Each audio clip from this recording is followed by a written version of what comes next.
Okay, for the next part I am going to show you the different types of questions. So this is where it gets a bit exciting. Now you get to develop your own survey. And how do you ask questions to your participants? Qualtrics has a lot of different questions, and for this instruction I'm using the blank survey because it gives a nicer overview. In the blank survey, one default question popped up. We're going to use that and modify it in multiple ways. When I select the question, you see that here on the left side a few things appeared.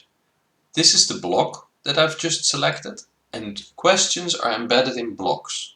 And I'll get to blocks when we'll talk about the survey flow and how people go from question block to question block, so set of questions to the next set of questions. If you click more in the middle and you see the two pluses and the minus in the middle, then you've selected the question and more options appear to the left side of the screen. You can see that this question is called Q1. Usually we give the questions more informative names. So let's say we want to measure a person's attitude towards ice cream. This is our first question. Here we're going to ask what they want to, what we want to know from them. How much do you like ice cream? Fine. Here we have three choices that we can fill in.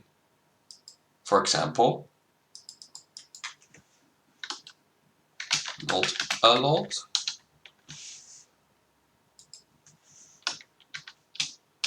moderately, and greatly. This is now our first question. If you ever want to see how a question looks, you can click on the preview button here. And the screen will appear that shows you the question. And basically you see how a participant will view your survey.